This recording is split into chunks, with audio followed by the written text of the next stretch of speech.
15 मतं अवैध ठरवली आणि ती मतं इंडिया आघाडीला मिळणारी होती हे स्पष्ट झालं. ती मतं इंडिया आघाडीला मिळणारी होती, पण शेवटी निवडणूक निर्णय अधिकारी जे असतात ते कोणाचे असतात हे आपल्याला माहिती आहे. जसं महाराष्ट्रातल्या विधानसभा लोकसभा निवडणुकीत झालं तसं तिकडे होऊ शकतं. ही 15 मतं, त्या 15 मतांवरची जी खूण होती ती इंडिया आघाडीचे उमेदवार सुदर्शन रेड्डी यांच्यासमोर केलेली खूण होती आणि ती मतं अवैध ठरवली काही कारणानं. त्यानंतर आता आपण म्हणता की क्रॉस शूटिंग झालं आहे, 10-12 काय असेल ते झालं असेल. साधारण ज्याच्या हातात सत्ता आहे, प्रचंड ताकद आहे, पैसे आहेत, त्यांना फक्त 10 मतं तिकडे तिकडे करता आली आणि 10 मतं कोणती असावीत का साधारण आम्हाला अंदाज पहिल्यापासून होता. आम्ही नाराज नाही, आम्ही निराश नाही, आम्ही लढलो आणि 300च्या आकडावरती आम्ही थांबलो. हा आकडा लहान नाही. संसदेत 300 हा विरोधी पक्षाचा आकडा एकत्रित हा लहान नाही, हा सुद्धा आकडा मोठा आहे. आणि त्यांना मिळालेली मतं जी आहेत 452-457, त्यांना एरवी मिळणारे अनेक मतं आहेत. बिजू जनता दलाची आहेत, अकाली दलाची आहेत, KCR पक्षाची आहेत. हे लोक तटस्थ राहील हे त्याच दहशतीमुळे आणि भीतीमुळे. ह्यांनी आम्हाला ह्या वेळेला मतदान करण्याचा विचार केला होता या सगळ्यांनी, पण शेवटी म्हटलं ना, भय, दहशत, सत्तेचा गैरवापर या गोष्टी झाल्या तरी निवडणूक उत्तम झाली. आता नवीन उपराष्ट्रपतींवरती जबाबदारी आम्ही देणार आहोत, ती म्हणजे पूर्व राष्ट्रपती धनखड यांचा शोध घेण्याची. राज्यसभा सुरू झाल्यावरती आम्ही हा मुद्दा उपस्थित करू की नवीन राज्यपालांच्या अधिकारामध्ये एखादी SIT स्थापन करता येईल का, की कहाँ गए पूर्व उपराष्ट्रपती. कोणी म्हटलं ते आता हरियाणातल्या एखाद्या फार्म हाऊसवर आहेत, अन्य आहेत. जोपर्यंत त्यांचं सार्वजनिक दर्शन होत नाही आणि इतके दिवस त्यांना कोठे डांबून ठेवलं होतं ते स्पष्ट होत नाही, तोपर्यंत ते गायब आहेत असंच आम्ही गृहीत धरतो. संविधानाचं रक्षण करण्यासाठी नवीन उपराष्ट्रपती जर आले असतील तर आपले पूर्व उपराष्ट्रपतींचं काय झालं हे राज्यसभेला माहिती देण्याचं काम त्यांची जबाबदारी त्यांची आहे. राऊतसाहेब, तुम्ही एक विधान केलं की विरोधी पक्षाची एकजूट दिसली हे एक, आणि दुसरं असं म्हणालात की जी मतं फुटली त्या बाबतीत आम्हाला काही मतं फुटतील असा अंदाज होता. नाही, मतं फुटतील असा अंदाज नाही. काही मतांच्या संदर्भात जो संशय होता, आणि हा संशय देशभरातला आहे, तो काय एका राज्यातला नाही ना. संपूर्ण हे इतकं मोठं देश आहे आणि देशामधले इतके खासदार आहेत, प्रत्येकाची प्रत्येकाला माहिती असते. कोणी कोणाला फोन केलेत, कोण कोणाला भेटलेलं आहे, कोणी कोणाला चहाला बोलवलेलं आहे. हां, त्यांच्याकडे पेगासिस असेल, आमच्याकडे बरेच काही ॲक्सेस असतात ना. नाही, पण राऊतसाहेब त्यात शिंदे शिवसेनेचे खासदार किंवा नेते असं म्हणतात की महाराष्ट्रातून मतं कुठली अजिबात नाही. शिवसेना UBTची 5, LCPची 2 असाही दावा केला जातो. नशीब ते शिवसेना माननीय उद्धव ठाकरे पक्षाची 25 मतं फुटली असं बोलत नाही आणि पवारसाहेबांची 27 मतं फुटली असं बोलत नाही. असं विधान करणाऱ्यांचा मेंदू गुडघ्यातसुद्धा नाही, त्यांना मेंदूच नाही. हे कोण लागून गेलेत आमची मतं फोडणारे. हे तुम्ही निष्ठावंत जे राहिलेत आमच्या पक्षामध्ये ताकदीनं, त्यांचा अपमान करताय सगळ्यांचा. निष्ठा या शब्दाचा अपमान आणि कलंक लावणारे हे लोक आहेत. हे जे बोलत आहेत कोणी, आज स्वतः विकले गेले, स्वतः शरण गेले, स्वतःचा स्वाभिमान गहाण पडला, स्वतः गुलामी पत्करत आहेत आणि इतरांवरती शिंतोडे उडवत आहेत. हे जे कोणी लोक आहेत शिंदे गटाचे वगैरे, त्यांना सांगा जाऊन फार शहाणपणा करू नका. नाहीतर नेपाळमध्ये जे झालं आहे ना, लोक रस्त्यावरती आले, हां, तसं तुमच्या बाबतीत व्हायला वेळ लागणार नाही. या महाराष्ट्रात लोक खतखत आहेत. महाविकास आघाडीतलेच हे खासदार आहेत असं ते वारंवार असं यासाठी म्हणतात की ज्या प्रकारे काही नाराजी त्यांनी याआधी सुद्धा बोलून दाखवली, काही नाराज आहेत असं. आमच्याकडे कोणी नाराज नव्हतं ना, पवारसाहेबांच्या पक्षात ना, आमच्या पक्षात ना, काँग्रेस पक्षामध्ये अजिबात नाही. नाराज जर कोणी असतील तर ते भारतीय जनता पक्षामध्ये होते. नाराज जर कोणी असतील तर ते भारतीय जनता पक्षामध्ये होते.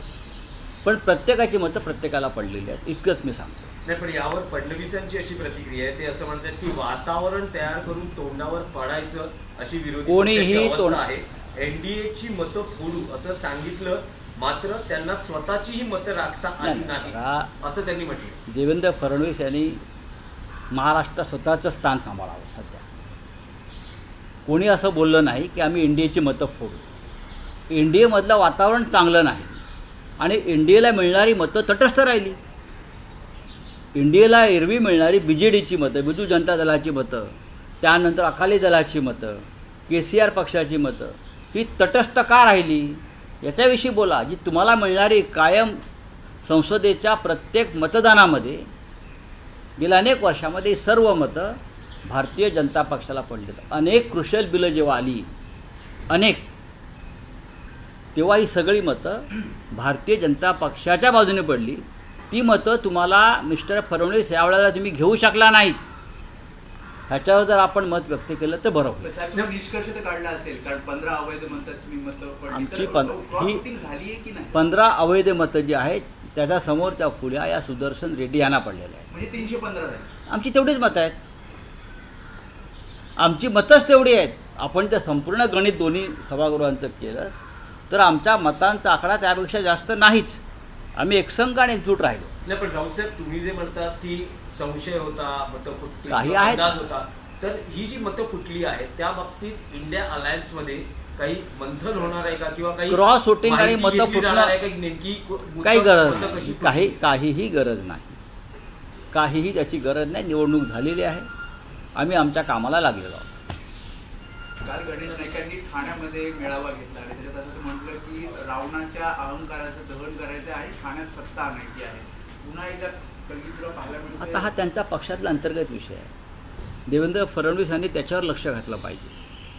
मी जे म्हणतोय की त्याच्या विरोधी पक्षाला जे आता एका उपराष्ट्रपती पदाच्या निवडणुकीवरून, हे बघा तुमच्याकडे बहुमत होतंच ना. आम्ही कुठे म्हणतो नाही. तुमच्याकडे 40चं बहुमत होतंच. त्याच्यामुळे आम्ही तोंडावर पडलो वगैरे. तुम्ही तोंडावर रोज पडताय ते बघा. मराठा आरक्षणामध्ये, OBC आरक्षणामध्ये, भ्रष्टाचाराच्या मुद्द्यावर रोज असे प्रकरण येत आहेत. रोज तुमच्या पक्षामध्ये, फक्त तुमच्या आघाडीमध्ये आता कॅबिनेटला गँगवॉर व्हायचंच बाकी आहे. ठाण्यात तर होणारच आहे, नवी मुंबईत तर होणारच आहे. रिव्होल्युशन होणार आहे ठाणे आणि नवी मुंबई. क्रांती.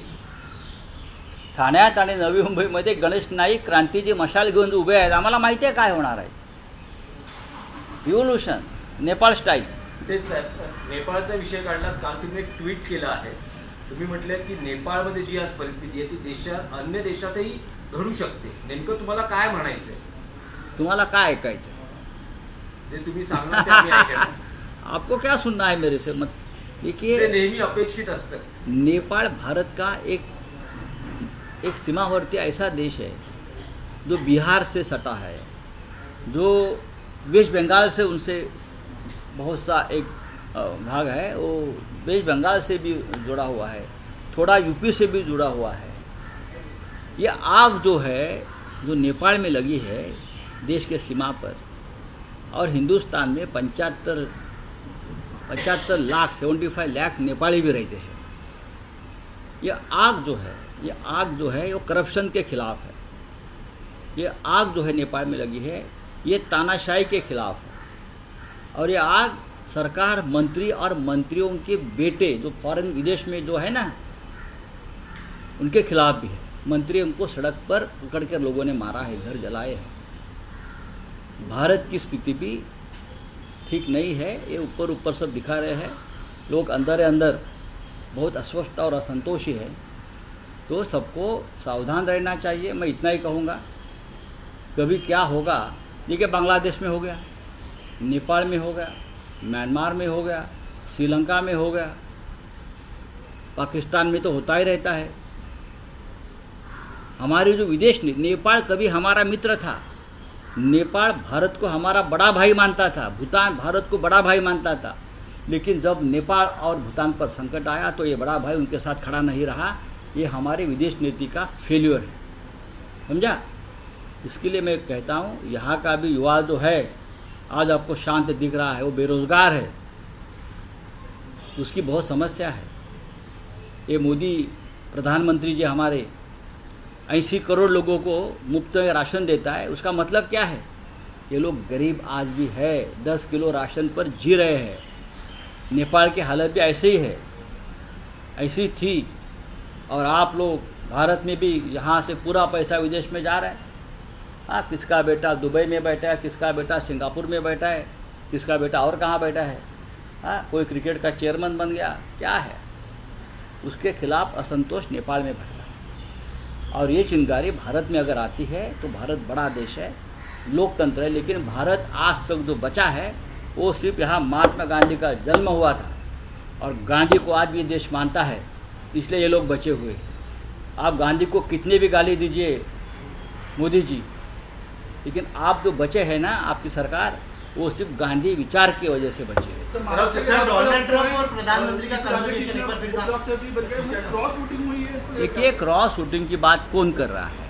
ये इंडी के कुछ लोग कर रहे हैं। हमारे जितने वोट थे वो आंकड़ा हमारे पास आया है, हमको 300 वोट मिले हैं, 300, और 15 वोट इनवैलिड जो हुए हैं, 15 इनवैलिड वोट इंडिया ग्रुप के। वो 15 वोट में सुदर्शन रेड्डी जी के सामने ही आंकड़ा लिखा है एक, फिर भी कुछ कारणों से उस मतों को अवैध ठहराया गया। तो हमारा 315 का आंकड़ा तो होता है, तो कहाँ हमारे वोट टूट गए, फूट गए? बात ऐसी है भाई, बीजेडी ने आपको वोट नहीं दिया, हर बार आपके साथ पार्लियामेंट में खड़े रहती थी। आपको अकाली दल ने वोट नहीं दिया, आपको केसीआर की पार्टी ने वोट नहीं दिया। क्यों नहीं दिया? ये तो आपके साथ हमेशा पार्लियामेंट में खड़े रहते थे हर बिल पर, हर चर्चा पर, हर मतदान पर। लेकिन इस बार ये लोग तटस्थ रहे, ये भी एक बड़ी बात है। तो डोनाल्ड ट्रंप और प्रधानमंत्री के कन्वर्सेशन सामने आया है। हाँ? प्रधानमंत्री और डोनाल्ड ट्रंप का कन्वर्सेशन एक बार फिर ट्विटर के जरिए सामने आया है। प्रधानमंत्री ने कहा है कि डोनाल्ड ट्रंप हमारे पुराने मित्र हैं, हमारे जो साथी है वो जो नेगोशिएशन है उस पर काम कर रहे हैं और हम भारत के लोगों के और भारत के उज्जवल भविष्य के लिए। ऐसा मोदी जी बोल रहे हैं, तो चीन का क्या करोगे अभी? आप तो चीन का गोदी में जाकर बैठे। चीन या अमेरिका या ट्रंप, सबसे पहली बात है आप ट्रंप के साथ कुछ भी डील करो, सबसे पहले आपको ये खुलासा एक्सप्लेनेशन देना पड़ेगा कि क्या भारत और पाकिस्तान का युद्ध ट्रंप ने बंद किया, ट्रंप ने रुकवाया, जो ट्रंप बार बार बोल रहा है, उस बारे में बोलो, बाद में हम डील का देखेंगे। चलिए, दोन महत्वाचे विषय आहेत राज्यातल्या राजकारणाचे। पहिला विषय हा आहे की जो मराठा आरक्षणासंदर्भात राज्य सरकारने जी.आर. काढला, भुजबळ अजूनही ओबीसी आरक्षण किंवा ओबीसी या विषयावर ठाम आहेत। त्यांचं म्हणणं आहे की जो जी.आर. काढला आहे तो रद्द करा किंवा त्यात सुधारणा करा, आणि जरांगेंनी त्याला तितकंच आक्रमक उत्तर दिलेलं आहे। आता उपराष्ट्रपती पदाची निवडणूक संपलेली आहे, फडणवीसांनी काल पेढे खाल्ले, पेढे वाटले, आता ओबीसीना पेढे वाटावेत, त्यांनी वाटावेत ना। आणि छगन भुजबळ हे ओबीसींचे नक्कीच नेते आहेत। मंडलच्या प्रश्नावर त्यांनी शिवसेनेचा राजीनामा दिला होता, मग इथे का मंत्रिमंडळात बसलेत अजून खुर्ची उभवत? मी माझ्या समाजासाठी बसलोय असे आमचे भुजबळ साहेब म्हणतात, आणि त्यांनी त्यांच्या समाजासाठीच त्यावेळेला शिवसेनेचा राजीनामा दिला होता, हिंदुहृदय सम्राट शिवसेना प्रमुख असताना। मग आता तुम्ही खुर्चीला चिटकून का बसलेला आहात? हा एक महाराष्ट्रासमोर पडलेला प्रश्न। रावसाहेब, आणखी एक विषय होता, अजित पवारांनी महिला IPS अधिकाऱ्याला केलेल्या दमदाटी प्रकरणात मुख्यमंत्री देवेंद्र फडणवीस हे नाराज आहेत, काही करू, त्यांची नाराजी व्यक्तही हे केलेली बघा, आहे। हे काहीही करू शकत नाही। चौकशी अहवाल मागितला आहे। देवेंद्र फडणवीस, अजित पवार यांनी सगळ्या कार्यक्रमांना आज दांडी मारले, तेव्हा ते तब्येतीच्या देवेंद्र कारणाने- फडणवीस काही करू शकत नाही। SIT नेमतील आणि हवा तसा अहवाल घेतात त्यांचे। देवेंद्र फडणवीस हे काही करू शकतात। देवेंद्र फडणवीस आणि नेपाळचे मंत्री यांच्या कामाची पद्धत सारखी आहे, कळलं? काय केलं त्यांनी आतापर्यंत? इतक्या भ्रष्टाचाराचे आरोप मंत्र्यांवर झाले। 5,000 कोटीचा भूखंड गिळला असेल, 3,000 कोटीचा MMRDचा कॉन्ट्रॅक्टाचा विषय सर्वोच्च न्यायालयाने समोर आणला। रोज भ्रष्टाचाराची प्रकरणं येत आहेत, देवेंद्र फडणवीस यांनी काय केलं एवढंच मला सांगा. काय सांगतात ते आम्हाला? हां, कुठली प्रवचनं देत आहेत? कायदा सुव्यवस्था हां, काही नाही. हातात सत्ता आहात म्हणून तुम्ही नेते आहात. हातात सत्ता नसेल त्या दिवशी तुम्ही नेते नसाल या राज्याचे. सत्तेनं तुम्हाला नेता बनवला आहे. तुम्ही लोकनेते नाही आहात. धन्यवाद.